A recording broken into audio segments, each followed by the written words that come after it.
Boring. Come on, you schnorrers! Do something! Halfback passes to the center.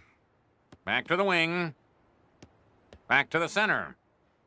Center holds it. Holds it. Holds it. Halfback passes to center. Back to wing. Back to center. Center holds it. Holds it. Holds it.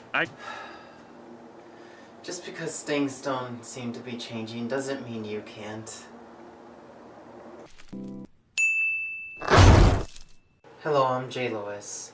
And it can be so hard when it seems like you've looked around, you asked for a change, you look around again, and all that seems to be replied back is the universe saying, Psych! What's going on? I don't... No, bring it back! It's exactly like it was!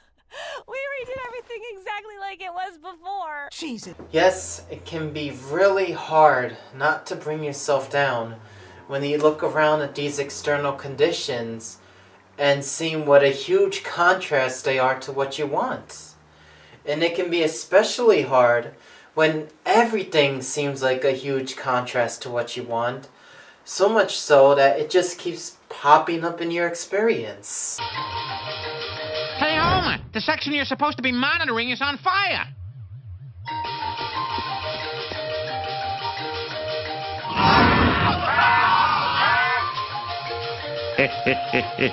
Clowns are funny. Constantly reminding you of what you don't have. So, what do we do with this? How do we get around this? How do we get around from looking around at external conditions only to have it bring us down? One way seems to be to ignore it. Just ignore your external conditions. Simple enough. If I don't see it, it's not illegal. Okay, maybe we just can't go about ignoring our external conditions. There are bills on the table, there are stomachs that are hungry, and there's a fridge that is empty. We just can't go about ignoring this. The problem, though, is that when we focus on these external conditions, they often, more than often, bring a feeling of want, a feeling of lack. And the feeling is everything. It is what we are at any given moment. We transfer our feelings to our actions and our words. Have you ever seen anyone clearly nervous or angry at work? Here, please hit me as hard as you can. Squidward, I'm working in the kitchen. At night. Don't hold back. Maybe you've hidden your feelings only for them to affect you anyways. Have you ever noticed that when a person says their feelings are not involved, their feelings are totally involved? I think it makes up for like 90% of all prison episodes. It is because how we feel at any given moment is what we are at that given moment. We transfer out the feeling through our words, our actions, our very body language. And in doing so, it's only going to come right back to us. And sure, for all intents and purposes, whatever you are doing or whatever the outcome is, could be exactly the same. It could be the same whether you feel good or you don't. But the effect is still there because you're the one being affected.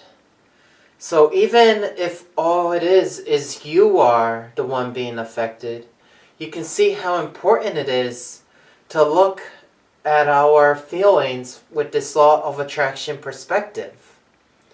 And when we look at it from this law of attraction perspective, we ask and we wonder, how can we influence our feelings at any given moment?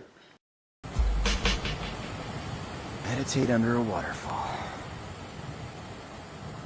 Screw that. Okay, yeah, meditation works if you've been practicing it. As to what kind of meditation, what you should be doing during meditation, I don't know. Beats me. For me, what worked was not just simply trying to breathe in and out for 5 to 10 minutes a day, but rather taking that time to critically think about my feelings and my perspective. I am using the logical side of my brain, the right? Left side? The logical side of my brain to access the irrational, illogical, feeling part of my being. Makes sense, right? You're talking like a song from The Lion King. Stop that. It makes no sense. Or does it make perfect sense? What the... See, that's the type of... I'm gonna kick your ass. Okay, hear me out. Hear me out. We are just using our common sense and logical thinking to bring us to a better feeling state. Of course, this only really helps when you look at it from a certain perspective. A law of attraction perspective. And if you're watching this video, I at least hope you are open to this law of attraction perspective. If you're watching this video, there's a good chance you have a more open mind to it, or you yourself believe it, as opposed to someone who doesn't believe there are connections between us and the world, or that there's a God or higher forces helping you. So, all we are trying to do from this perspective is just get a look at the underlying story of what is. It's called the Ugly Barnacle. Once there was an ugly barnacle. He was so ugly that everyone died. The end. That didn't help at all. Okay, yes, we want to build a better story for ourselves. And in looking at it from a law of attraction perspective, we have to acknowledge and think about how, yes, we ourselves are infinite beings with seemingly infinite power. We have to think about how we ourselves are part of the mystery of life, for we are life. We have to think about how our mind is so very unlimited. And we have to think about how all this is relative to us. From this perspective, we are not trying to justify feeling a certain way, or are we trying to justify why we should just feel better every day. Instead, we are just using this logic to remind ourselves, reset our minds, and remind ourselves that we are free to influence how we feel. Reset our minds on how free we actually are. And from this law of attraction perspective, we are these free beings. And no, we don't necessarily have to know everything. We are just using our logic to notice the freedom that we have. And in doing so, we may notice that there are some stories that are bringing us down that we have no facts in. Stories that are fabricated merely by the external conditions around us. I can explain. Stories are our beliefs, mind you. And in examining our law of attraction beliefs, our law of attraction stories, we notice that we don't have to go noticing everything. We don't have to know everything, and it's okay if we don't know everything. We don't have to continuously search for knowledge, although that isn't necessarily a bad thing.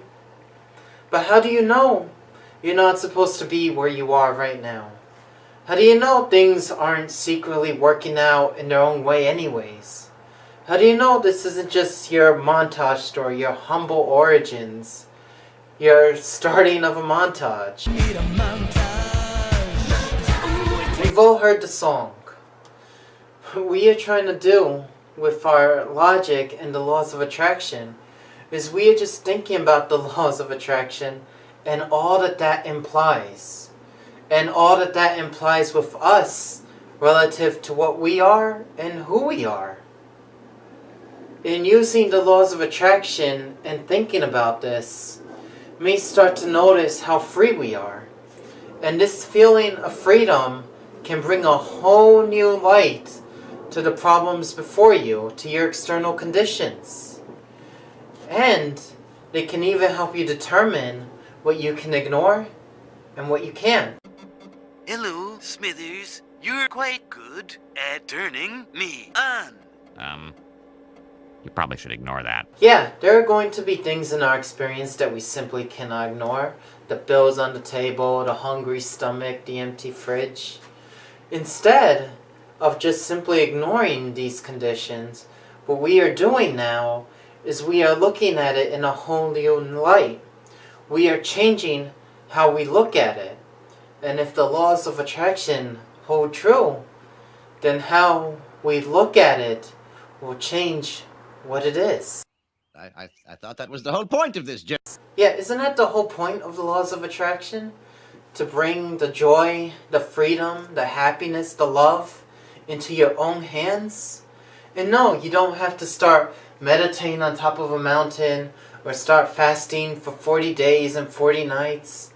Instead, all it takes is just a little bit of thinking and a little bit of reminding,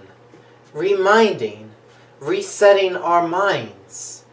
And we reset our minds with the perspective that we want, so we can access the feeling that we want. And with the feeling that we want, we can be who we want to be. It all just starts just a little bit of critical thinking. I'm Jay Lewis. Thank you.